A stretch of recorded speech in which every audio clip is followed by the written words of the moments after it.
Welcome to Everyone Loves Guitar, where we get to sit down and talk with interesting professional guitar players and related music industry experts. If you love playing guitar, stick around. You're in the right place. Sure. Hey everybody, this is Craig Garber with Everyone Loves Guitar. And you know, I started playing guitar late in life. I've only been playing about 2 years. But when I first started playing, I used to see this young, long-haired, red-headed kid all over YouTube playing various, usually Fenders. And I was like, wow, this kid sounds really freaking good. And I just kept seeing him and you know, reviewing different products and playing in different scenarios and playing on stage. And funny how, you know, you can never connect the dots moving forward, but I've got that young red-haired kid on the show with me today. His name is Daniel Donato, and I'm sure a lot of you guys know him. Let me tell you some information about him. He's only 22, but he's got nearly a decade of experience in the music business. And he established himself as an in-demand gun for hire at a young age. He landed a gig, and we'll talk about the gig, but he landed a gig with one of Nashville's most coveted local bands, which is the Don Kelly Band, and he did that for 3 years. And the thing that's cool about Don's band, and I'm going to have Daniel talk about it because he'll give you much more info than I will. Don's band is like a launching pad for like great guitars. So, for example, Vince Gill was a member, Brad Paisley was a member, and I think J.D. Simo was a member too, right?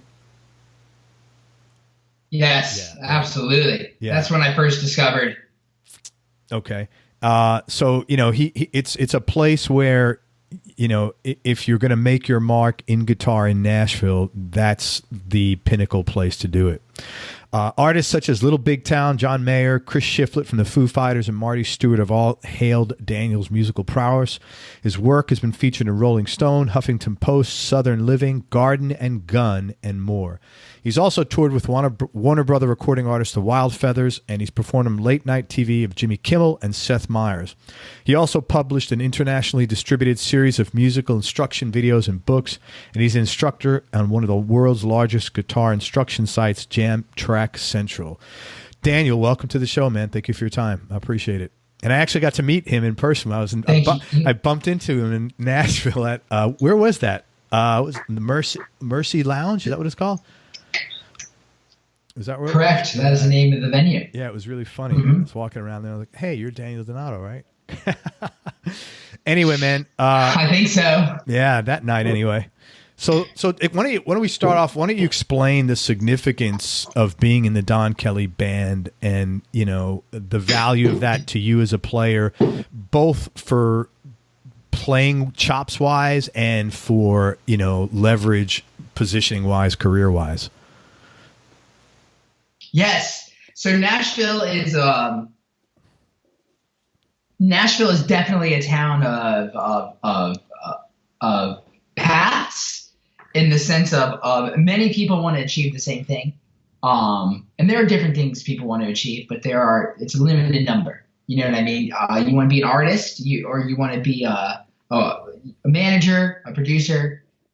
You want to be a well-known musician. There's a limited number of things people want to achieve. And I'm not saying Nashville is not imaginative in any way. It's one of the most creatively exciting places to live. But in terms of wanting to be a good guitar player, there's several platforms in which you can establish that. And the one that gives you the biggest stage locally, quickly, in the quickest fashion would be playing with Don's band. And that is playing at this old honky-tonk on Lower Broadway, a place called Robert's Western World. And it's been there for over 50 years. They have the same floors that they've had since they opened. It was the place where Willie Nelson bought Trigger. Ah, very cool. I didn't know that. His famous nylon string guitar. Yeah. And I think he was around my age when he got it there. But playing in that band, it's so early on in my career. But playing in that band, that is indeed, that is the first chapter of where the working side of Daniel started. Yeah. Because before it was just me practicing in my room ridiculous amounts of hours with a furious pace. How did you Absolutely. But playing in that band, No, go ahead. I stumbled into that. I stumbled into Roberts when I was 14 with my dad, and it was the day after I played guitar on stage for the first time, and I was really really excited.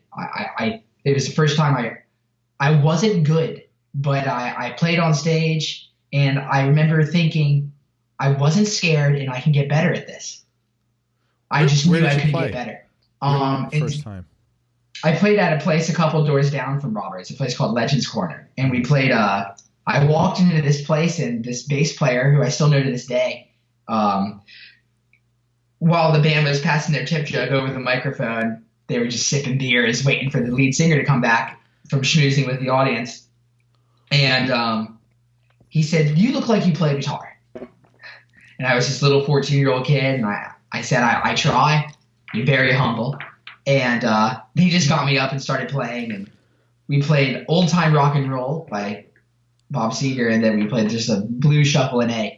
But it was the first time I ever held a Telecaster, and it was also the first time I ever played guitar on stage. And that was about 45 minutes away from this rural town I grew up in Spring Hill, Tennessee. And we're talking about Nashville. So the very next day, my dad and I drove downtown to go look and see if there were any other bars that would let me play, because I was just so excited.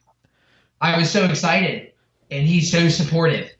And we walked into Roberts and saw JD setting up his guitar, and I remember seeing his Telecaster and seeing the wear on it, and hearing him check because there's no mics. It's just you play very loud. There are no mics on any of the instruments. Just very loud vocals, and you just play as loud as you can. So I remember hearing this deluxe reverb, this really clean, loud force of just like a tsunami of mids and highs that are just so beautiful. And we stayed for like 3 hours. And JD came down and started talking to me immediately. I never spoke a word to him. And he told me that he honestly gave me some advice I still use to this day. He goes, anything you learn from this point on, you should be using your ears to learn. And he also goes, the first thing that you need, or the two things that make guitar playing good and great, are truth and beauty. And I'll never forget him telling me those things. I still go back to that night in my mind all the time. That's amazing. So that was how I discovered that band. And living in an age where all content is available at all moments, I went and I just scoured the internet for all kinds of videos of this band, and I started learning the history and of the players that played in the band. And then through discovering the players who played in the band, I got into country music, and it's kind of leads to where we are right now. That's amazing. What a cool story. I spoke to JD. He's coming on the show in I think a week or two. He's a absolutely lovely, sweet guy, man. I mean, he's a really good person, and I'm not surprised he did that, because that seems I don't know him very well right now, but that seems to be the way he would be, just wanting to help you out and talk to you and be sincere about stuff. But what's amazing is, and you might be a little young to appreciate this, and I don't say that in any condescending way, only in terms of you've only had 22 years on Earth, but I know. It's amazing how many things happened, like that the universe just lined up so many different things to get you in that spot and have you flourish from there. That's not like normal. I mean, that's a lot of different random acts happened to get that going. Like what if you parked in a different spot in the lot, you wouldn't have gone into that place. You might have been on the other side of Broadway. I mean, the idea that I found something that I realized I could put an endless amount of work into and never stop receiving. Yeah. The fact that I realized that and that I could be good at it. At 14, that is an unbelievable opportunity to receive. Unbelievable. And I'm fully aware of that. And like the kind of the cosmic proportions of it Totally. That's very real. Yeah. That's very situational, and it's very right place, right time. Totally. Okay, so after that, what happened? You spoke to JD, and I'm assuming you guys exchanged numbers or something like that. But what? Oh no, No, I was terrified. Oh, okay, that makes total sense. So what happens? Did your dad start bringing you down every weekend, or? Yeah, so my dad's very supportive, sincerely supportive, and there are moments in my life when my dad believes, because after I was let go from Roberts, there were moments in my life where I was I kind of went through the only kind of down season I've had in my career. And my dad believed in me more than I did, but always has believed in me in very strong ways, and is always thinking of ways to move forward. And so his idea was that I should go busk on Broadway to get better, to learn how to play this music. So I just learned chord changes to a bunch of Merle Haggard songs that I wasn't singing. And we went down with my Taylor acoustic 114 CE, for anyone who is a Taylor acoustic guitar connoisseur. And we put just a legal pad paper that said, saving up for a Telecaster on the case. That's great. And it is. That's actually very good. That's actually great marketing. You know why? Because when you put I run a marketing company. That's like my real gig. And when you have a specific thing there, people are a lot more likely to contribute to it. If you have a blank box, nobody knows. Is he, smoking weed? Is he buying alcohol? Is he, buying Roxy's? Is he, blah, blah, blah, blah, blah. But when saving it for a Telecaster, young kid, boom, totally perfect. I bet you did great. That's really funny that you mentioned that, because the first 2 weekends we didn't put a sign up, and it was I forget whose idea it was, but to put up the sign, just saving up for a Telecaster. It's the only thing I wanted. I was obsessed. I was obsessed very quickly. Awesome. And so once you put up the sign, people started giving you donations, I'm imagining. People started giving me donations. Bar owners were watching me. People would let me come and play on their stage during the band transitions. Because the way Broadway works is each bar has 4 to 5 shows a day, starting at 10 in the morning, ending at 2 in the morning. So you have over right now currently close to 600 shows a week going on just on one street, on a weekly basis. So I was getting to go play on these stages during the transition times from bands setting up and checking their gear. But I went every Saturday for 3 years. In the morning, I'd play on the street, and in the afternoon, I would go sit in with bands that knew me and liked me enough to let me come play songs with them during their set. And in hindsight, it was a great idea, because I would make them a lot of money, because I was this adorable kid who played really well. Right. And I was very charismatic. So they would go past the tip jug, and we would just play a fast train beat song, and I would just shred, and we would just have a good time. And then we would stay and watch Don's band every week in the same seat right up front for 3 years. And Don really never said a word to me up until right when JD was let go. And then Joe Fick, who still plays bass in the band, showed Don a video of me while they were at lunch one day, and Don became hip to what I was doing. And then shortly after JD started his band, Simo, he started getting busy very quickly, obviously, and wanted to pursue that. And then I was more than eager and ready to join that band, and so I did. And that was 17. Wow. 16 or 17, which is nuts. Were you still in high school, I guess, at the time? Yeah. Did you drop? I was waking up at No, I didn't drop out. I graduated high school with straight A's and had a great GPA. I wanted to go to college, and thank you. But I was waking up at 5, finishing school at 2, driving home and changing, and getting home at midnight. Wow. Yeah. So you were working really hard. And you were going down there to practice every day? Or to play gigs? Yeah, I was going down there to play gigs because Don plays Wednesday through Saturday, 6:45 on the nose every night, till 10 o'clock every night. Oh, wow. Same times, same songs. And I was doing homework in between songs. I was doing homework in between sets. And like I was working really hard and I was very dedicated to the instrument and wanted to get better and develop my own voice at it. Man, what a great story. So I would imagine that 3 years of you doing that, it gave you incredible chops on it. I mean, like hitting it 3.5 hours a day under that pressure, you know, that had to make you a great player. It did. Absolutely. I was pretty close. I had definitely had potential to become a great player when I started the band, which is something that Don saw, you know, and that's something, you know, if you listen to guitar, you hear is, there's just, it's the potential you listen for in younger players. You know what I mean?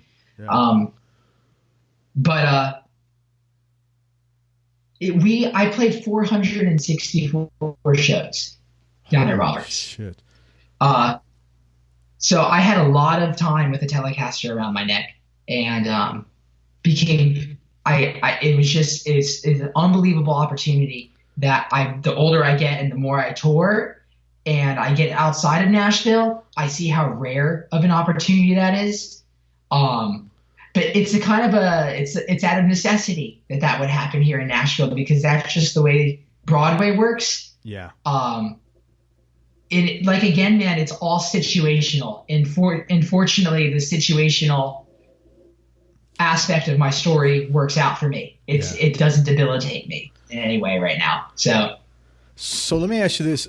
Since this time, I would imagine loads of kids between 15 and 20 seek you out and say, you know, hey, Daniel, how do I do what you've done?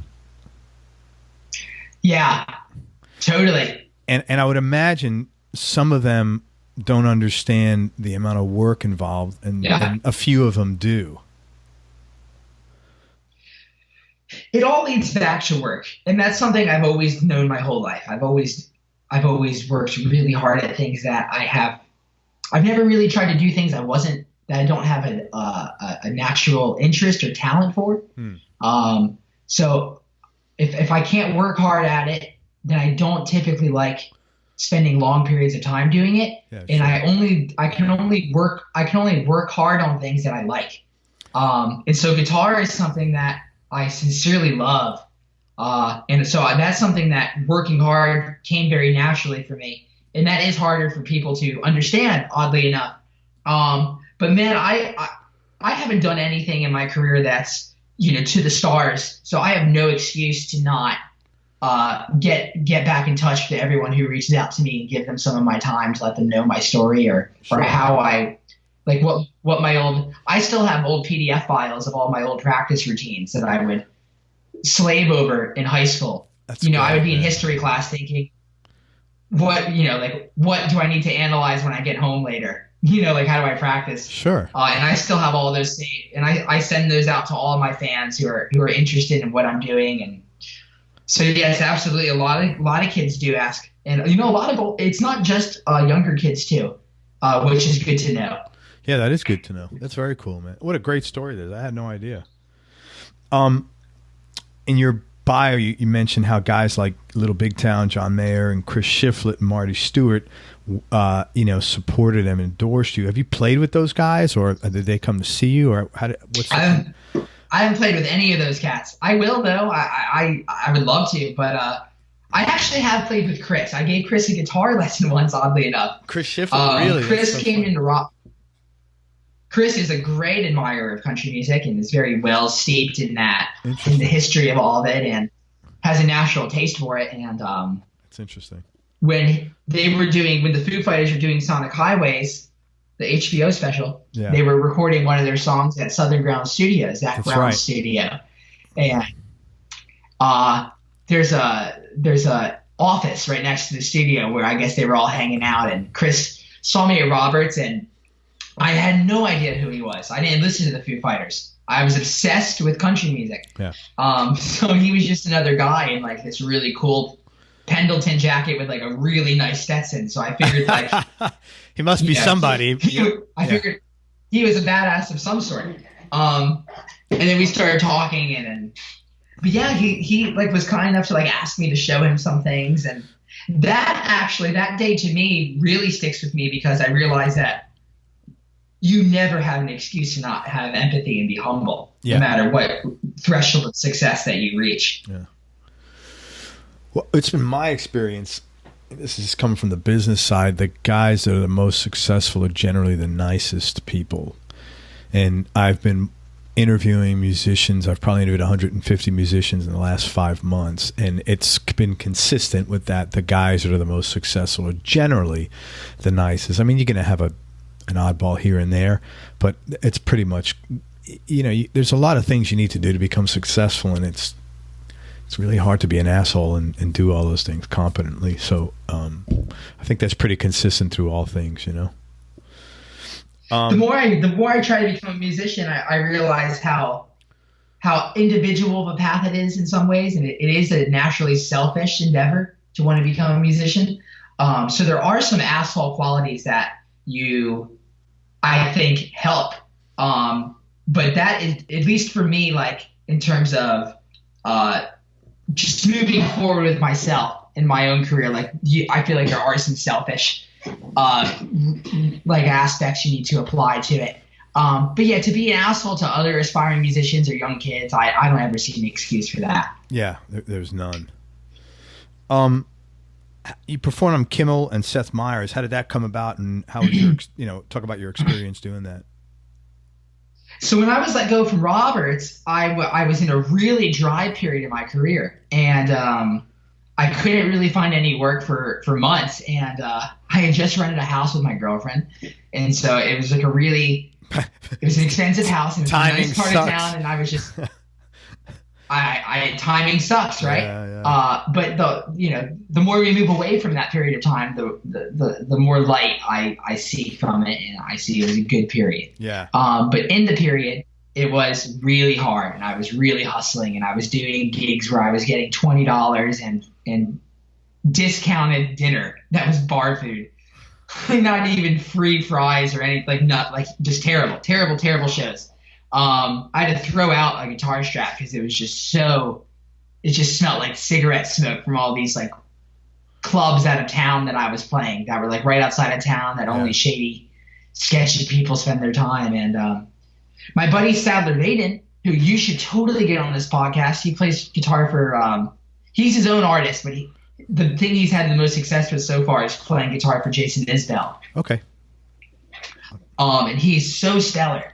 And he took me out to lunch one day, and we got back to my house, and he goes, "You're broke, aren't you?" And I go, "Yeah." And he goes, "You're terrified, aren't you?"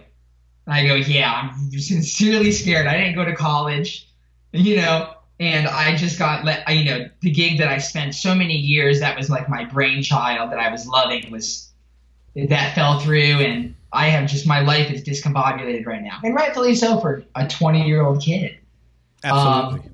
And he goes, well, man, I have a lead for you that would be so cool, and it's this band called the Wild Feathers. And I loved the Wild Feathers when I was in high school. Because right when I started playing with Don, I started getting into the idea of, which I never really pursued full time, but I started appreciating songwriting. And I remember just the Wild Feathers were the first local Nashville band that I had heard of that I legitimately liked. And I listened to their first record all the time. And, talking about Roads of Life, and give it a couple years. And sure enough, that night, Sadler set me up with a meeting with one of the singers from that band, and we hit it off. And the next week, I was rehearsing in their basement with them. To be in their band for who knows, right? They were just looking for somebody. And I only ended up playing for them for maybe 50 or 60 shows. But we did do late night performances. We did Jimmy Kimmel on like March 3rd of 2016. Then we also did Seth Meyers in late April. So yeah, that was a great experience in itself. I want to give you props for being so open and talking about a lot of this stuff, because every single person I've been self-employed since, like 20 years. And you're going to have periods of time when you're self-employed where that shit just happens. And it's fucking scary. And it's all the things you said. It's uncomfortable. And, it's terrifying at times. You had a girlfriend in a house, imagine you have a wife and kids. It's not that. Oh my gosh! Not that pain negates yours, but I'm saying everybody who's owned a business, every small business owner has periods of fallow, where there's just nothing happening, and I really give you credit for coming through and discussing that, because I think a lot of times people, well, number one, a lot of times people don't realize that. They think the trajectory, for some reason, in general, I think people feel the trajectory of success is like, you start at zero and then the next day you're on top of the world. And it's so far from that. That I don't know how that story came about, because, that's just not how life works. Yeah. People look at something like the iPhone. Yeah. For the iPhone, that was it. But that's one out of, literally maybe 100 million stories. And the other 99,900,999,999 are not like that. It's, take one step forward, 2 steps backwards. Take 2 steps forward, 3 steps backwards sometimes. And sometimes you're just fucking walking backwards, period. So I really give you credit. I appreciate your sincerity. And the other thing is, you're not like, a lot of people would feel shame in that. And I don't think there's any shame in it. I think the shame is like pretending that doesn't happen. To me, that's fucking shameful. But when you're, honest, so I really, I really respect your, everything you're saying, and coming and discussing all Thank that. you. Yeah, man. No, thank you. Thank you. I appreciate it. Yeah, man. It's just awesome. It's just, man. Go ahead. Yeah. No, you're up. Go ahead. There is a lot of value in failing. And, I think there at least can be. And the time I've had, I like to fail. I want to fail every day. I do. I want to have something that I step up to bat and I swing and I miss. I really do. I kind of feed off that a lot of the time. I'm not saying like I don't like to be successful. But getting let go from Roberts and then playing with the feathers and that not working out, that kind of led to me wanting to get more social media. And that explains why I have developed a pretty solid social media following. So I'd like to think for any musician who's listening, that the idea of failing is literally just you having to look for other opportunities from the things you were already doing. And there's good value in failing. I don't think it's something that should be shoved under the rug in any way. Yeah, it makes you resourceful. You learn coping skills. You learn how to be resourceful. I have this thing I keep on my wall here. It says there's only 3 reasons you will not be successful. Number 1, you don't try new things. Number 2, you don't learn from what you try. And number 3, you give up. And I'm not the genius or anything like that, but I've been working for myself for a long time, and I'm 54, so I've been around the block a bit. And I think, and I look at that sign often because sometimes I'm having a shitty day and a bunch of shit's gone wrong. And I just look at that number 3 and I said, okay, I'm not giving up, and then I have this other little thing here that says proceed as if success is inevitable. And I keep that and I look on it because you have to have I think in anything you're doing, you have to have a positive outlook on it. If you're not thinking you're going to succeed, you're pretty much not going to succeed. You gotta believe. That's what. Yeah, totally, absolutely. I am obsessed with people's stories. I have read over 30 biographies, autobiographies. I am obsessed with stories. We were talking about Bukowski, and Bukowski for me is one of the great ideas of just the cockroach, like the idea of just you can't die.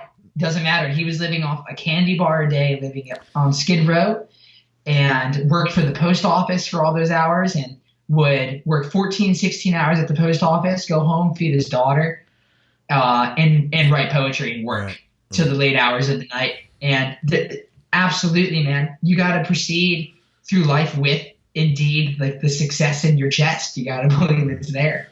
Yeah. And, life is filled with stories of guys who got rejected of this and that and 20 and 30 times. And, look, it would have been real easy for you to say, man, it didn't work with Don, and now it didn't work with the Wild Feathers, man. Maybe this is not for me.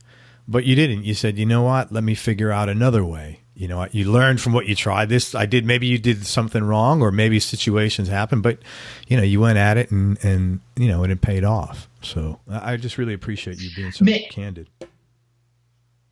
Right on. Totally. I mentioned this to you, and most of the time we've talked. I found you to be extremely professional and very well organized, which is not unusual for musicians in Nashville, but it's definitely unusual for someone who's 22 in general. And I was curious how you developed those skills, or did you have a role model for that? Because you're very, we would talk and say, hey, call, I'm not going to be available here. Call me at 4:30, or I'll call you at 5:30, or whatever it was. But, and you actually did what you said. And, you would I could tell you were judicious with your time, and you wanted, and you were very respectful. And, I was just impressed with that. And I was curious where you got those skill sets from at this age. Yeah. And again, I keep saying it to say, well, I'm sorry, it's not like a negative. It's just that I certainly didn't have those skills at that age. So I'm impressed that when I see guys that do. How could anyone at 22 take offense to that? I have currently, and I know that I have a very dwindling, it's every day I have less and less of it, the youth. That's the biggest gift we're all given. Yeah, is youth, you know what I mean? So I take zero offense to that. Oh, good. Thank you. Well, and man, and before I respond, likewise, you're of course dealing with, I'm a musician who doesn't have management. I don't have a label, and I don't have an agent, so I have to deal with people directly. And I would like to change that, but a lot of the time you deal with people who aren't respectful and judicious with their time as well. So kudos to you as well. Well, thanks, man. It goes back to my father. It does. My dad always letting me know that time is our most valuable asset, 100%. And always letting me, and keeping me aware of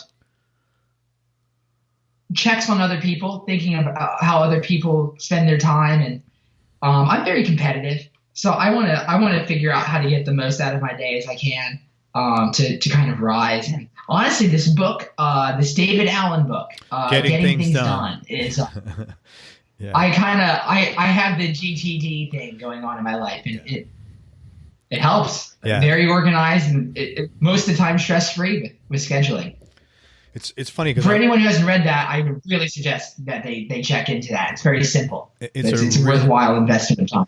Yeah, and he actually has an audio set. I bought this book, 15 years ago with the audios. It was back when they were sending CDs out. But yeah, that is a really good book on organization. It's funny because I've produced, and on my marketing side, I've produced a lot of information products, and I've worked with clients who've produced information products. And what's funny is that, for the most part, the people that are already good at something tend to buy that. The people that really need organization won't buy that book. But guys like you and me that are pretty organized to begin with, we're just looking for that little tweak to get a little, and so we'll buy that and read it. And if we get one little thing about it, it's oh, great. But the people that are just complete fucking messes, for some reason, they won't buy that. I don't know why. It's just the way it is. My mom's like that. My mom is the most disorganized person I've ever. She really? Whenever we try to get, absolutely. And so I got her a copy of the book, and she never read it. I think because she just knew that it's not for her. It's just not her thing. It's some people say, "Oh, I'm terrible at math," so, and then they don't want to, But yeah, that's funny. But yeah, I think time is the most important asset you have. You can, even money. You can make money. You cannot make time. It's just the way it is. So I think you're smart looking at it like that. What are you working on now, Daniel, that you're excited about? Yeah, man. I like how these. This is really nice because the questions flow well with the story. Oh, good. And it's a short story. I've only been doing it very young, but right. So after the feathers, I probably had 5 months where I made $1,000. I went back and I couldn't find work at all. Sure. So I was just living off my cash savings from playing at Roberts, because Roberts was really good money. Because it was a really hopping bar, and we sold CDs at a ridiculously high markup. I didn't get any of the CD money, but I still got a lot of tip money. Great. So I was living off my savings for months and months and months, and then I had this really that I don't want to go too much into, but I ended up catching up with an old friend of mine, and who was honest to God, one of the best musicians that any musician would ever have the pleasure of seeing. And he asked me to play a gig with him, and I show up to the gig, and he's played with so many large artists, so many. Shania Twain, Olivia Newton-John, Alan Jackson, Garth Brooks, huge dude, like great musician. And I showed up to the bar to play, and we made $7 in tips, and there was no base pay. And holy crap! I had a conversation with him, and something after that conversation inside of me, turned on, and I went home and I wrote 3 songs that night. And I stayed up all night and I wrote all these songs. And so since then, I've just been really focused on curating a stage for my own guitar playing to thrive. So I kind of got this idea that I want to create my own world as opposed to being a musician hopping in somebody else's world. Good for you. Right. So that's all I've been focused on, and that's been a year. And within that year, I've gotten residencies in town, so I don't have to travel. So I can just develop my craft of writing and singing, because I didn't sing at all until I was 21 years old. You realize that sounds. You realize that sounds funny when you said I didn't sing until I was 21. But that's me, So that's anyone who knows me is going to say that's Daniel for sure. Right, but that sounds quite funny. It's like if you just said I didn't sing till I was 40. That like I talked to somebody yesterday, a jazz guitar player named Randy Johnston, and he's like 10 years older than me, so he's mid-60s, and he was saying, yeah, I didn't start singing till I was like, my late or mid-50s. I got that. It's just like, it's like kind of cute hearing you say, oh, I didn't start singing till I was 21. My kids are older than you, so it's just funny hearing that. That's good. That gives me reassurance. Totally. Yeah, man. It gives me a lot of I've just always known that I've always had the clock in my peripheral for some reason. And it is a gift. It is a blessing and a curse at the same time. Totally. Yeah, it is. That's all I've been focusing on. And I've written a lot of bad ones, but I've written like over 100 songs in the year and demoed every single one of them. And then in early January, and I know that I think we're at the end of November right now. At the end of January, we're going to go in and demo, or we're going to record 3 or 4 songs, probably at Southern Ground Studios, oddly enough, and release an EP. And I want that EP just to get me busy on the road. And that's all I'm out doing right now. That's going to be called Modern Machine. Modern Machine is the name of the EP. Awesome. Well, I'm excited for you, man, and I'm really excited for you. I didn't realize you were from outside. For some reason, I thought you were from Chicago. I don't know why. I was shocked when you said you're from 45 minutes outside of Nashville. JD is from Chicago. Right, I know that. Simos. Yeah, but I thought you were from Chicago for some reason. I don't know why that was in my head. You don't sound like a Southern guy. No, my parents are from Jersey, and I spent the first 8 years of my life in Jersey. Okay. Yeah. I grew up in a really small town right outside of Nashville, a place called Spring Hill. And Spring Hill was home to the Saturn plant, GM Motors. Is that why your dad was down there? Years. No, but that is part of the reason why Nashville is growing. Because the closing of that plant led into a lot of commercialization of the land. Okay. And then since then, real estate between Spring Hill and Nashville has been there's all kinds of apartment complexes and big chains and everything. Spring Hill was a really small town. when I first moved there, and then when I graduated high school, it's tripled in size. Oh, wow. But it's a great town. My parents still live there. I still have a really close support system, not even an hour away from my home. That's awesome. In East Nashville, where I live now. Yeah. What prompted your folks? And I can afford the rent at this house. There you go. There you go. What prompted your parents to leave New Jersey and move down to Spring Hill? I think a death in the family. I think my mother's grandmother, who she was so sincerely close with, when she passed, I was so young. My mom wanted to live down here with her parents. Okay. Okay, so your grandparents are here. And what's so funny, man, is that the first time we ever went down to Broadway, I was 9 or 10 years old. I wasn't even playing guitar, and we walked into Roberts, and Don's band was playing with JD. Wow. That's trippy. And then we were there for maybe 3 minutes, and we saw the song Ring of Fire. I'll never forget it. And that was the only time I'd gone down to Broadway ever. And then years later, I hadn't gone there since. And the second time I'd gone down there was to see them play. So oddly enough, just to kind of, I don't know for what that's worth, I feel like that does have some situational value. No, I think so. Yeah, I think it was like the seed got planted on that first trip or something, you know? Maybe so. That's pretty cool. You got to think that there are some. You got to believe in like the behind the curtain moments that you're maybe being shown every now and then from the. Yeah. Well, like for me, I look at it like the universe puts out messages to you, and it's our job to listen to them. And sometimes you don't listen. And there was this short story I read many years ago. It was called Whisper or a Brick, and basically it was like the universe will whisper messages to you, and sometimes you really need to listen, and it'll keep telling you, and you need to get hit over the head with a brick to really but if you listen early enough, you won't have to get to that stage, so. Wow, Whisper or a Brick. I love that. Yeah, if you search that online, you might be able to find it. It was like many years ago. Okay, so you grew up in Spring Hill. Any brothers or sisters? 2 sisters. One who's 18 and one who's 7. Okay. So you're the middle child. No, you're the oldest. Sorry about that. I'm the oldest. Okay. I'm the oldest. I have 2 little sisters. What was your childhood like? Yeah. Good? It sounds like it was really good, actually.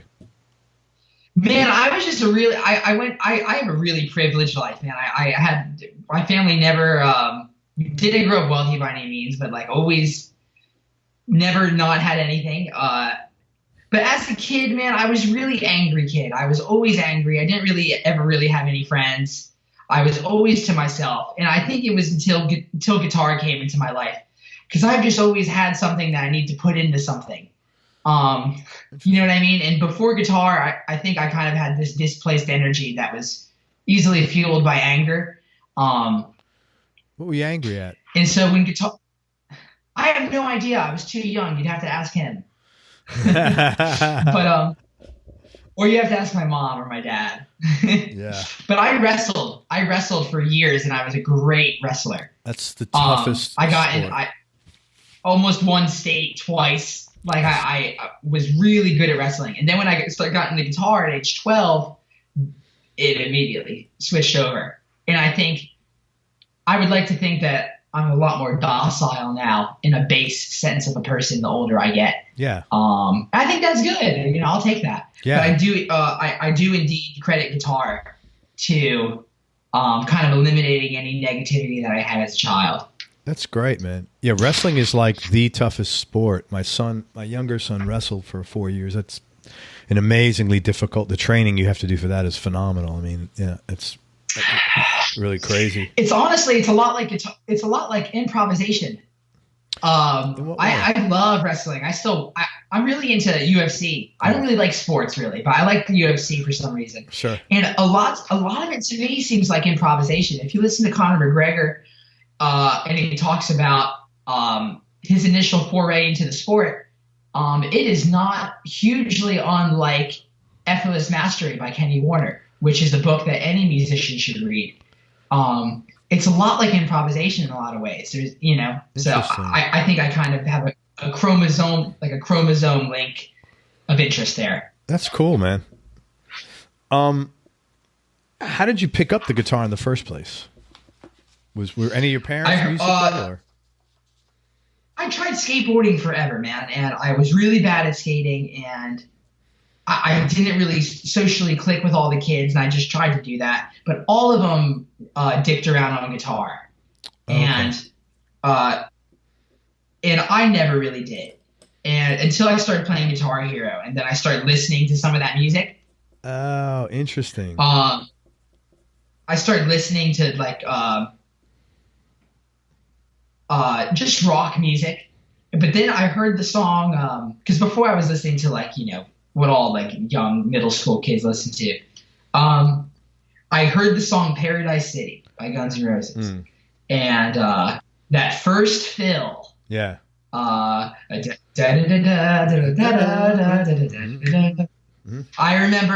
just remember sitting in my room. I remember looking out the window and getting goosebumps, and I started crying.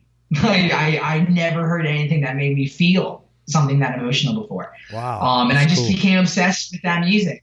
I would be on the bus to school. My dad actually made me an MP3 of just that riff.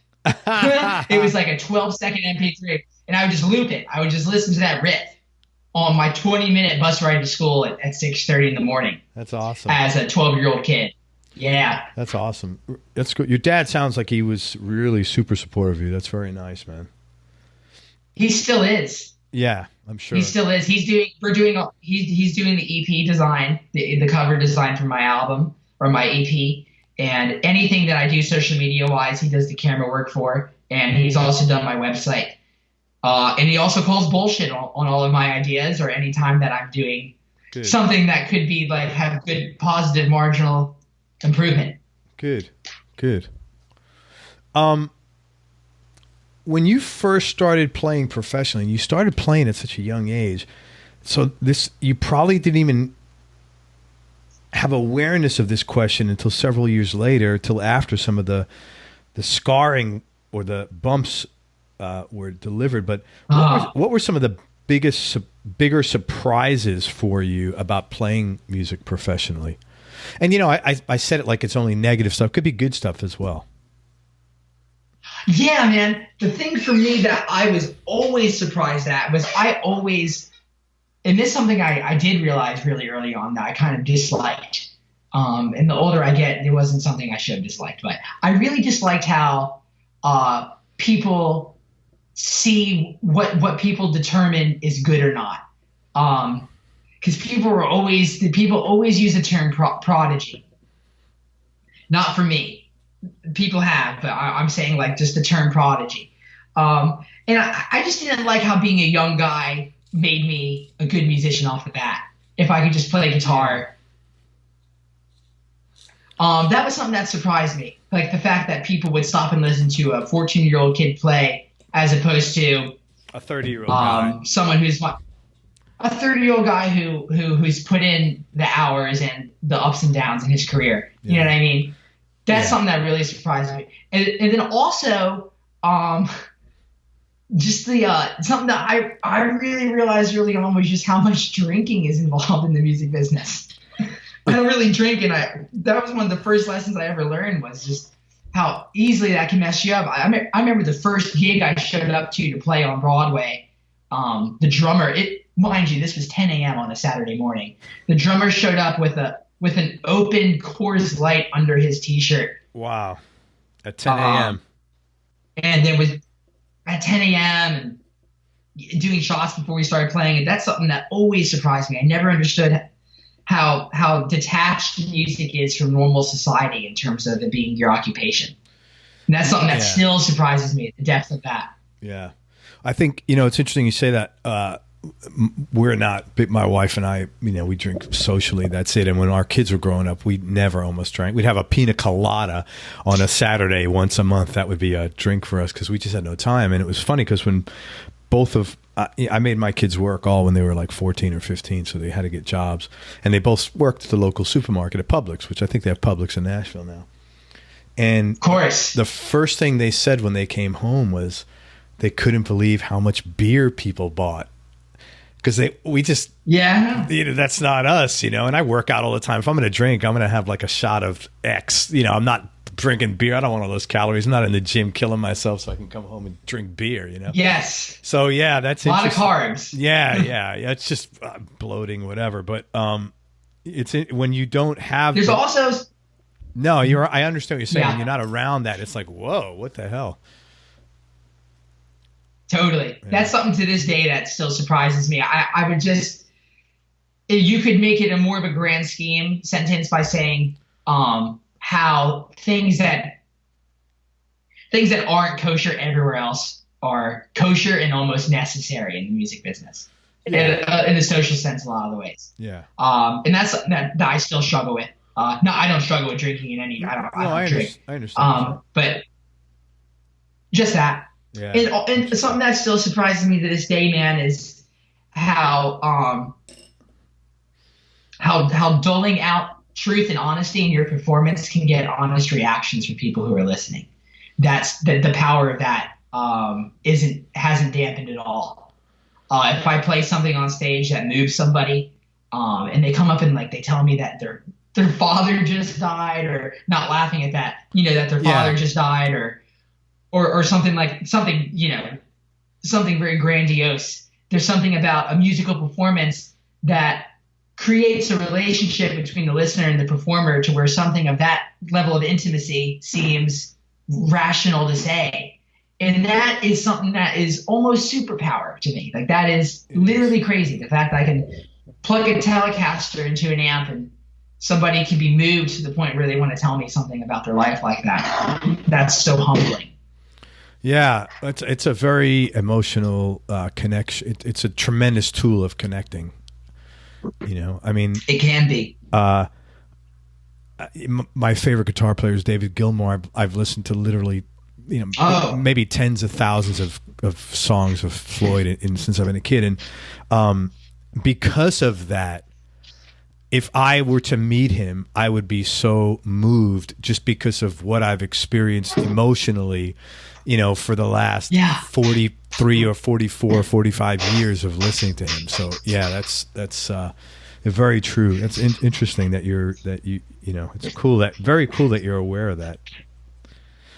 Make it known to JD Simo, man, because JD was the first player to ever do that to me. JD was the first player, and that's honestly why I was so inspired by guitar, and that's why I play guitar the way I do, is because your David Gilmour's are local players to me. They're players in Nashville who show up to their gigs in their Ford Rangers in overalls and just play the shit out of a Bob Wills song and JD Simo's, he doesn't wear overalls, but he's one of those players where he creates emotional firework inside of me, and to make that known to him. I will. I'm just writing it down.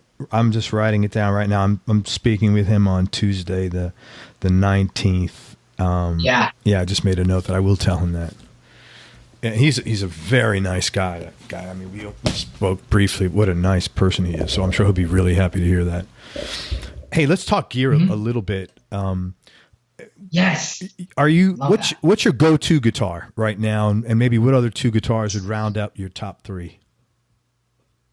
I have two go-to guitars right now. I have this new Telecaster, which is stationed right behind me. It's this custom shop Tele.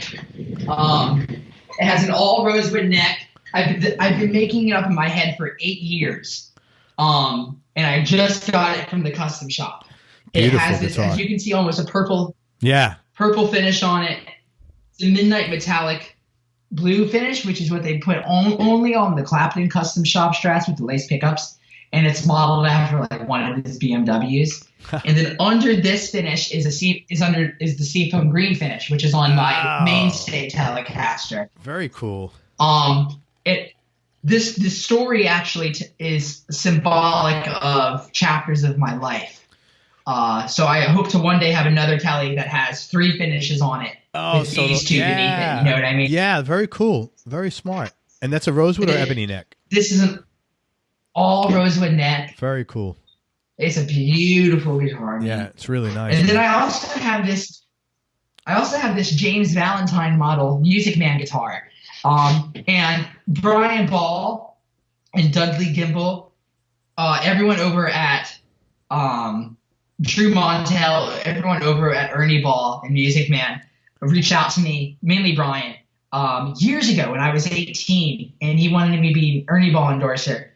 And only in the past year or so, we started designing guitar ideas. And right now we're designing pickups for something that has no due date, but one day of release with the company. Very cool, man. And so I have, so that guitar, that's a James Valentine guitar, and there's no finish on it, no finish on the neck, no finish on the body, and custom pickups that were designed by Dudley and I. Awesome. What kind of pickups are in that telly that you got right there? Just standard Fender noiseless pickups. Right, yeah. Nothing special at all. Nice telly, man. But that's what really I want in a telly. Looking. Really pretty. Absolutely. Totally gorgeous. I actually got it the day that I saw you at Mercy Lounge. Oh, I really? just got it. That was funny, man. It was funny because there's a bunch of guys walking around there that I saw. And, do you know Kip Allen, drummer? Yeah. Tall guy, real tall. Well, it was funny because he and I had interviewed him. And as you can see, these conversations get personal. And we had a long talk. And then when I bumped into him, it's really funny. Like, when there was a bunch of guys that I knew I'd be meeting up with. But when you meet someone out of context, it's like, oh, it's just really weird. Because I was like, Kip. He goes, Craig? It was just really funny when you're not expecting to see somebody. So powers of 2017. Yeah, man, it was very cool. And I got this when I was up there, so I was really happy. Oh wow, that's gorgeous. I love that. Yeah, I've been looking for a 335 for a while, so I was really happy to find that. Who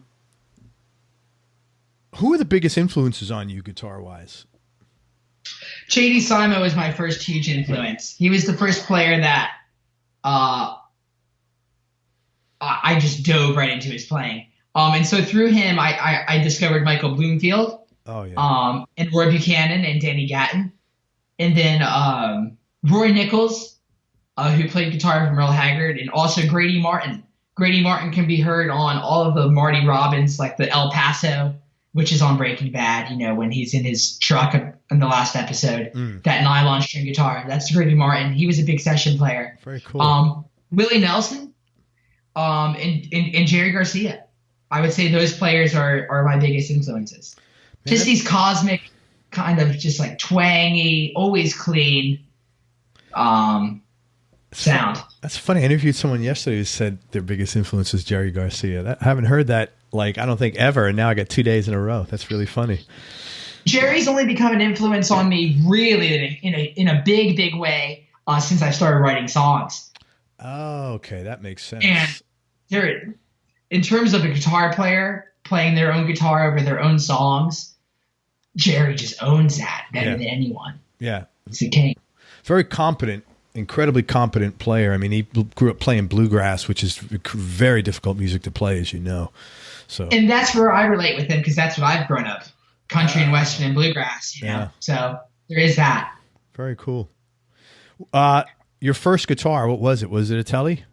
Yeah, so it was an old Fender Squire Strat. It was a mini Strat. Right. My dad actually didn't want me to get a Tele. We went into Guitar Center one day, and he goes, "You don't want it." He was like, "You didn't want to pick that up. That's for country guitar players." Ha! Little did he know. Exactly. Yeah. So funny. So I sold that guitar for $80 and some skateboard wheels. It's good to hear you're a kid still at times. If I asked you to pick your top 3 favorite albums, what's the first 3 that would come to mind? Currently or all time? You tell me. It doesn't matter. Yeah, man. Stardust, Willie Nelson, that's a big one. Magnificent Music Machine, Tom T. Hall. And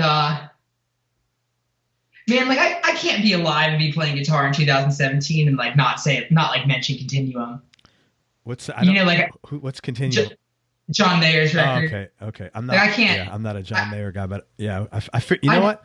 I just was thinking. I said he's going to say something with John Mayer. I just thought that, and then you said that, so that's pretty cool. That's funny. I can't not, but I wouldn't say that's one of my favorite records. But I do listen to it. It is one of my favorite records, but it's not top three. But like, I have to mention it. Oh no, But, you know, it'd for be sure, crazy man. not to. But I hate that. That question makes me because like I have so many. Oh yeah, it's hard. That's why I say just like the first few that come to mind. It's not like if it's not 100% true, the bullet's going to go off and shoot you in the head. It's just more like what's your knee jerk reaction to the top albums. If you weren't doing what you're doing now, what do you think you'd be doing instead? You mean like being a guitar player in 2017 if I wasn't doing that? Correct. Man, I probably would have gone to school. I probably would have gone to college and pursued law. Interesting. Why is that? I love. I've a couple people in my family are lawyers, and I've always just loved lawyers. And everyone when I was. Now that's a first. I've always just loved. I literally in 54 years, and I've never heard that. I've always. That's coming from a 22-year-old who's never been sued or had to sue anybody or had any legal. Yeah, but yeah, I do. yeah. I always love the idea of. I remember my uncle who owns his own firm up in New York City. I whenever I would see him at the holidays talking about his job and asking him what's hard about it, even to this day, like something I think that would be the occupation I would have pursued. But I have no idea. I'm so detached from normal society. Like I can wake up at 10 a.m. and no one be knocking down at my door. And I haven't cut my hair since I was 14. Me neither. So that to me, like I feel like my answer is going to be so swayed. That's all right. It's your show right now, man. You can say whatever There we you go. want. It's all about you. Yeah, well, I could see you enjoying being a lawyer because you're so competitive and you're up in your head. You're pretty intelligent. So I could understand why you'd want to be, I could see you wanting to be a trial lawyer and just like slaying the shit out of the guy on the other side of on the other team, just like, sitting there with his mouth hanging out. I get that. Cause I've, not to say I'm smart or anything, but I'm glad I wasn't a lawyer, but I have had periods of time where I said I probably could have been a good lawyer because I like to do mental combat. Tell me something about yourself people will either be surprised to hear or would find a little odd. Well, there's a lot of things there. Totally. I'm a weirdo, man. Anyone who knows me is going to say I'm a weirdo, and that rubs people the wrong way, and that's probably why I have lost a lot of gigs, probably because I'm just socially I'm just a lot. I'm just very, very. I don't know how else to describe it. I'm just I get obsessed with things like I am absolutely totally obsessed with like Japanese denim and like old like Native American turquoise jewelry from like the 40s and 50s and Sure. and odd things like that. Just or like go through odd phase. Like I'm obsessed with like Nike sneakers right now. Like completely obsessed with like there's this designer named Virgil Abloh, like whose design game is like changing the way people look at all things design and like how that relates to music is so beautiful and things like that. It would be hard for me to like say one thing. Yeah. So you have like a lot of, I wouldn't say they're eccentric, but some people might find them eccentric interests. Yes. Yeah. But I think the thing that's so strange is to me, I see how it all relates back to music and my production of myself. Well, that's probably why you're attracted to them in the first place. Most definitely. Because you're able to look at something and you're seeing something that's related to, pretty much basically the fabric of what and who you are. So it's, you're exploring another extension of you. So that makes like a lot of sense. Yes, most definitely. Absolutely. Hey man, so what's your non-musical superpower? My non-musical superpower. Well, the only thing that's given me power through me with my music is hard work. Yeah, but what everybody's got a certain thing they do. Maybe it doesn't have to be mystical. Like, one guy, a musician said, "Man, I'm really good at washing dishes." Oh, it just has to be something that, another guy said, "Man, I'm really good. I could always smell when something's burning." ahead of time. What? That's not a superpower. Well, it does. You're. Let me. Maybe I shouldn't say the word superpower because that implies like magnanimous, like fucking Daredevil, or Spider-Man. His spider sense is tingling. No, it's just something that like you do well that you excel in. That's not music? Yeah, beyond the norm. Yeah, right.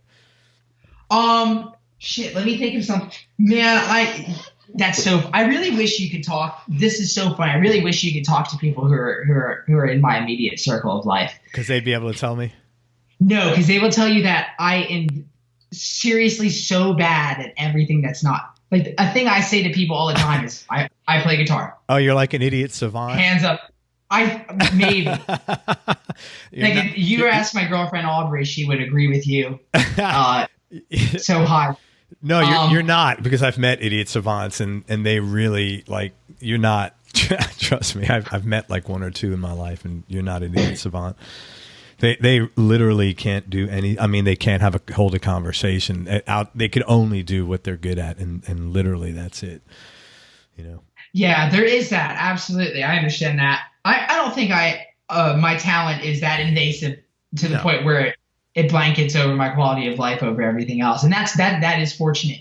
Man, I would think that something that I'm good at that is not music. Oh man, I'm a vegan, so I cook really well. I cook good vegan dishes. There you go. I think that's something. Yeah. That's it, man. We just discovered your superpower. By the way, you know what, man? There's plan B. You should approach. You said something earlier. Whatever you do in life, and if you're good at it, you always tend to look at things like that. So when people say shit that triggers like my marketing radar, that's like automatic for me. Do recipes? No, Guitar Hero. They should pay you to be a sponsor. You're a professional guitar player, and you literally said on this interview, Guitar Hero started me playing guitar. That's something I've always said in interviews. Is I'm part of the Guitar Hero generation. Yeah, but but you're actually a professional guitar player, and you're a damn good one. So I mean, yeah, they would, totally. You got to get someone to get them in to get a sponsor. Are they still even? I have no. Are they still making it? Oh, you're asking the wrong white man. I have no idea, man. I am not into video games at all. That ship has sailed. So you're a good vegan cook. That's awesome. That's a lot of work. Being a vegan's like a job, man. It's like it's like having. It isn't. Yeah. Well, I guess my girlfriend and my father are. They're vegans, and so I do have easy. It's a lot like the Grateful Dead, honestly. Being, it's not for everyone, and you gotta have the right point of entry. Yeah, that's quite funny. Do you have any hobbies or interests? Well, I guess you kind of did. You said I was gonna say you have hobbies or interests outside of music, but you talked about your interest in turquoise jewelry and a few just other sneakers. Things. I love things like that. Those are more phases. I like to call that micro hobbies. Yeah. I kind of always be going from like a micro hobby to another. But I like to read, and I like to spend time with my family whenever I have the time to. I have a sister who's 7, and she's never. I'm never going to be like in her memory in her young years so much, because I moved out of the house when she was so young. So I make sure to spend a lot of time with her. And my sister who's 18, and my girlfriend, we have a long distance relationship, but whenever she's in town, I'm always spending time with her. And, but oddly enough, man, I have a pretty predictable circle of friends. Like, all my friends are musicians for the most part. My younger friends, I have a lot of friends who are quite older than me, who are not musicians, you know what I mean? Or who lead normal lives, who I've just met through playing music. And, so I do have like social aspects around things like that, and just reading.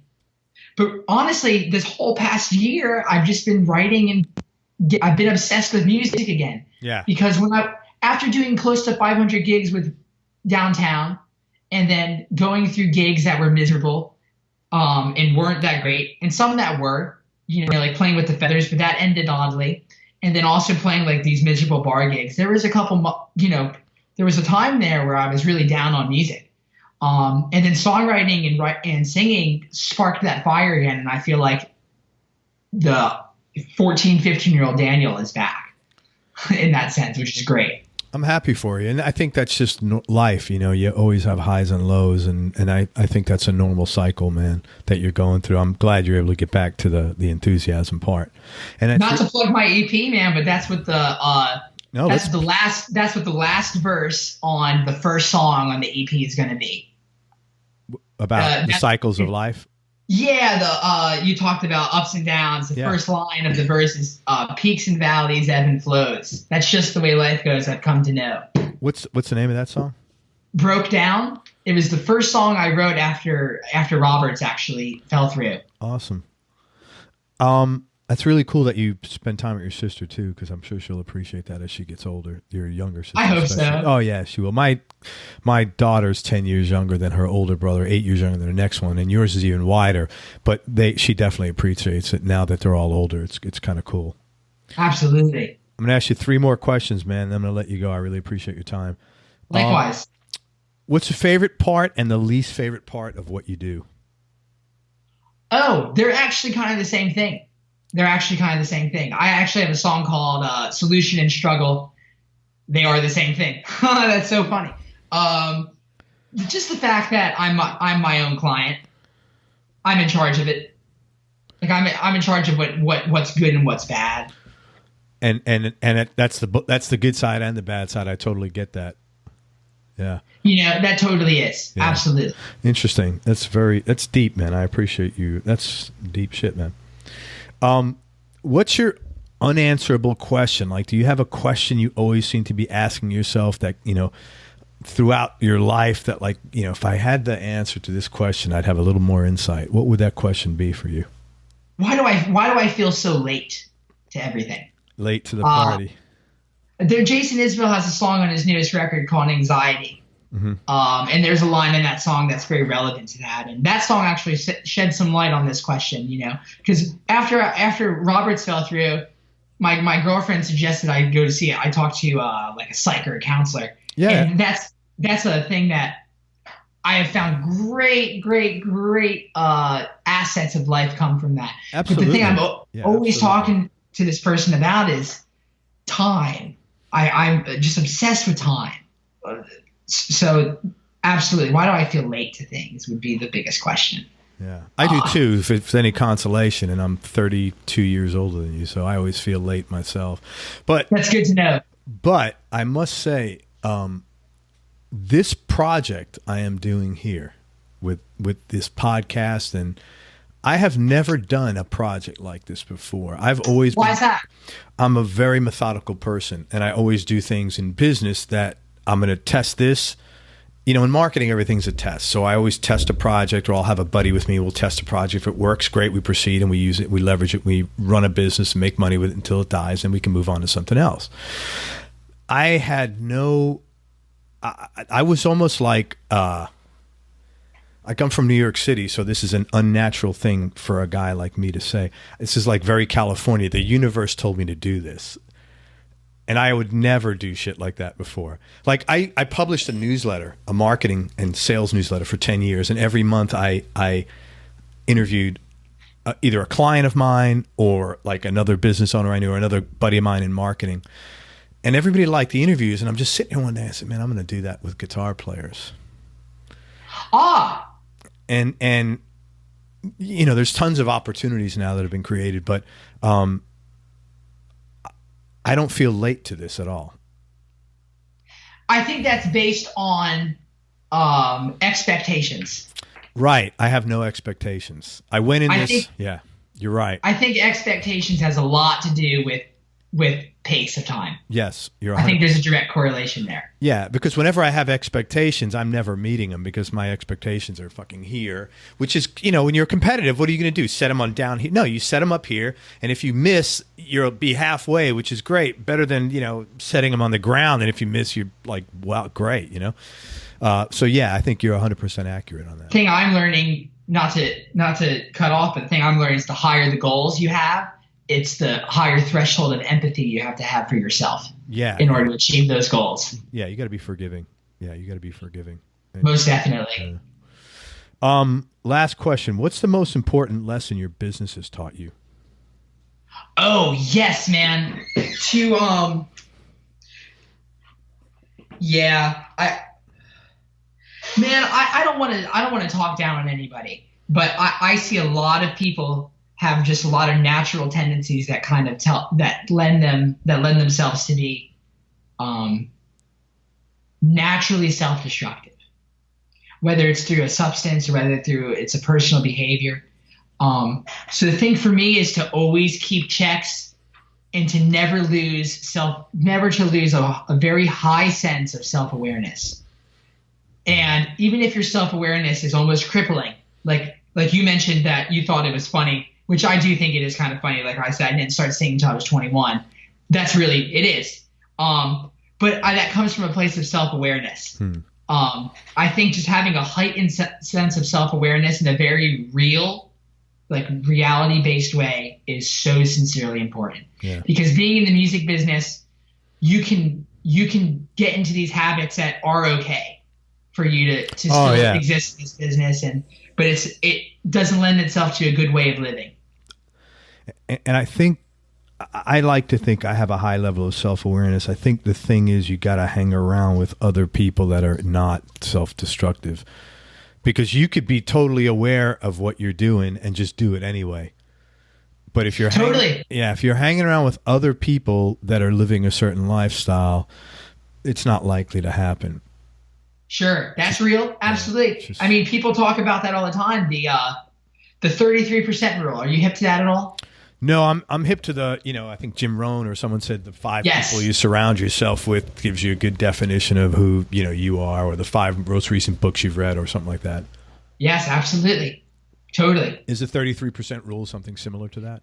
33% rule is kind of like that. The 33% rule is who you spend your time with, and 33% of your time should be spent with people who are 5-10 years ahead of you in what you want to be doing, such as mentors or, which living in Nashville, I mean, Jesus Christ, I have no shortage of access. And through playing at Roberts, everyone in town knows me. That's great. So I could reach out to people like Jason Isbell or people like band members of Little Big Town. Like that's a great opportunity. And then 33% of your time should be with people who are in the same struggle, in the same food line as you are. People who are your direct peers in competition, and your friends. And then 33% should be people who are beneath you. Such as people not beneath you, but who aren't where you're at and people want to who be need your help. Yeah.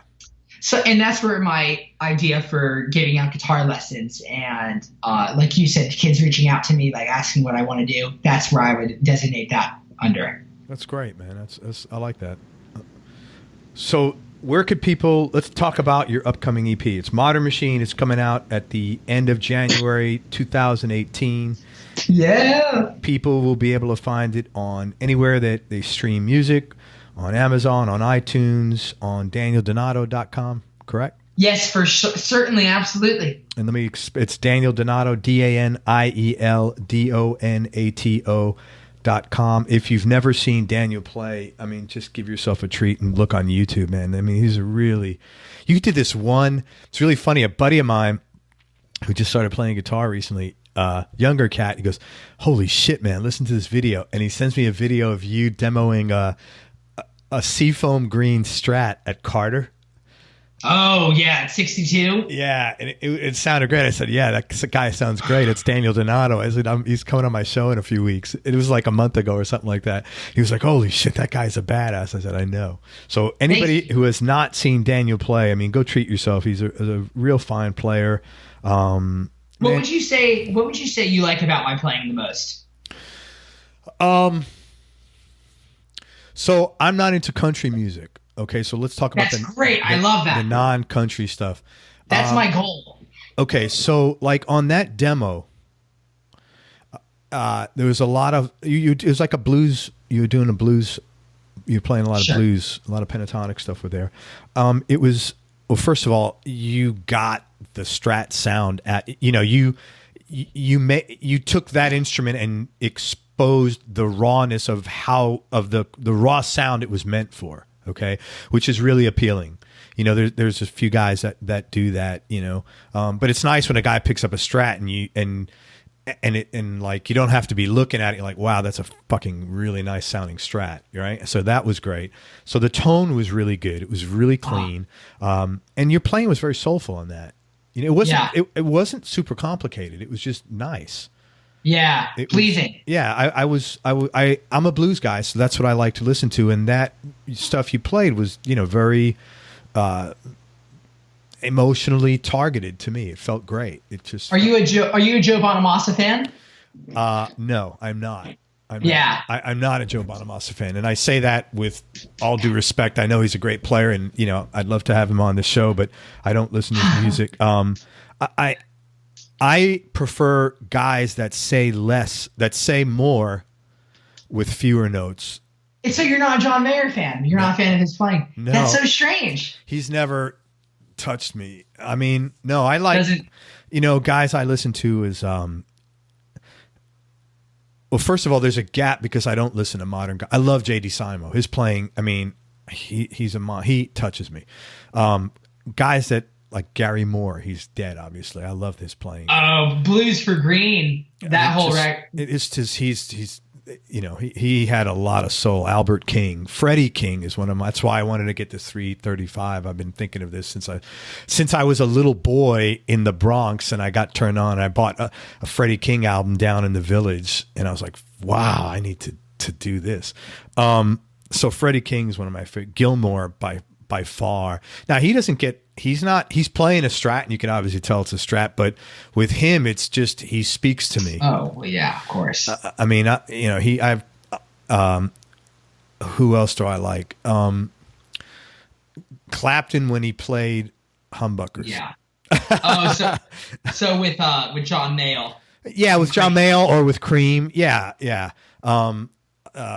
know, those styles. Have you listened to Pilgrim? Have you listened to Eric Clapton album Poe? Oh, have Pilgrim? You listened to Ocean Boulevard? Yeah, 461 Ocean Boulevard. Sure, I've burned holes in that. I have the record. Me too. The vinyl of that. Yeah, that's a great album. Yeah. Soul all over that, absolutely. That's a great album. So I tend to like, you know, like Leslie West. I don't know if you ever heard Leslie West from Mountain. Yeah, I love his playing. He's a beautiful, soulful player. There's a guy I actually interviewed. Do you know the Kentucky Headhunters? There's a guy. Greg. Let me tell you about Greg. Not only do I love his playing, but he's one of the most nice guys. Man, we spoke for like 3 hours, and I was almost in tears just because he's such a pure guy. Like, I wanted to give him a hug, and I'm going to give him a hug because he's coming down here in January. So we're going to hang out because I've interviewed him, and I'm interviewing Richard, the other guitar player, like real soon. So I'm going to hang out with those guys when they come down and just like smoke a cigar with them, or, you know, have a coffee or a beer, whatever, lunch, whatever they want to do, you know. You should do a spin-off called Everyone Loves Hugs. You just hug all your guests. No, I'm not random hugger. You know, it's funny though. We were in Nashville, right? And see, like, my training is growing up in the city in New York. So like, we were in Nashville, and someone were walking by, and this girl says, "Oh, how about a hug?" And I'm like, I just kept walking, and I'm sure she thought I was really weird. And my wife was with me. My wife is diametrically opposite background. She's from a tiny little village in England. Oh, so of course. She's like, "Oh, you know, you seem rude to that girl." I said, "Yeah, because after you hug her, she's going to ask you for money." She goes, "Oh." I'm so like, you know, hip to all that shit, and I'm like, you know, I have no patience. I'm so like the flaw of mine. You know, I'm not a patient guy, and I'm like, just, you know, don't piss on my back and tell me it's raining. Just, you know, tell me fuck you, and it's cool. We're good. I don't care, but I don't have the time to waste. You know, I'd rather she said, you know, "Hey, can you give me money?" Whatever. But anyway, I don't know how we got on this, but anyway, those are the guitarists I like. So that's why I liked your playing. It was very soulful. It spoke to me, and it was a fantastic tone, and it was so clean. That demo was really clean, and you know, I've heard you play with distortion. It sounds great, but that was just so appropriate right there, and you know, I just felt it, man. So cool, right on. Yeah, man, that's beautiful. Yeah, so, and that's why my buddy liked it, because he's just started to play guitar. He bought a Strat, and he was trying to figure out, you know, he's listening to all these, trying to figure out what amp to buy. So he kept listening to all these things, and he's like, "Oh, I want to get, this is the sound I want." I said, "Yeah, that's the sound everybody who plays a Strat wants." So, but anyway, man, listen, everybody, check out Daniel Donato, danieldonato.com. Again, it's Daniel, DONATO.com. And look for Modern Machine, his EP, which is coming out at the end of January 2018, featuring the song Broke Down. And it's going to be on all the usual places where music streams, and you can buy it on Amazon and iTunes. Daniel, man, you are a pleasure to deal with. You got a lot of you're a really smart guy. You're very intuitive. I'm really happy for you, and I'm really excited to see what the next 2 or 3 years look like. And hopefully, I'd love to have you back on the show again. I'm sure by that time, I'll have to go through somebody. You'll be one of those guys. So. No, but I have. We'll be Skyping with Phoenician women. Just brushing me with leaves. Palm fronds. Yeah. Any final parting words, man? Yes. Everyone, practice your scales. There you go. But I'm pumped. Hey, thank you for being so open with everything. I really appreciate all the stories, and I appreciate you sharing your backstory. It was really helpful, I think, to anybody who's either a musician trying to get forward in their career, or frankly, anybody trying to get forward in any career, because that story parallels what reality is like. And I'm glad when you were down, you weren't down and out. So. Thanks for the opportunity to let me talk about it. You have the platform to do so. Anytime. I'd love to have you back in a few years, because I'd love to see where things are going. I don't see any reason why you won't be doing everything you want to do. So. Right on. Cool. Thank you. You're all right, man. You're welcome. Everybody, thank you so much for listening. I hope you enjoyed this interview, and I hope you enjoyed hearing Daniel Donato talk about his backstory. Thanks again to Daniel Donato for spending time with us. I really appreciate it for sure. And go to everyonelovesguitar.com. Sign up to get notified about future episodes, along with some cool stuff for guitar players. Now, this is important. Be nice. Go play your guitar, and most importantly, have fun. Till next time, peace and love, everybody, and hugs, I guess, for this episode. I'm out. We hope you enjoyed this show. If you did, subscribe to the Everyone Loves Guitar podcast, and you can do this online at everyonelovesguitar.com or on iTunes. And if you like the show, please leave us a 5-star positive review. The more 5-star reviews we get, the higher our show ranks, and higher rankings mean we get to continue speaking with cool, interesting guests on our show. We'll see you on the next episode, and until then, keep playing your guitar and have fun making music.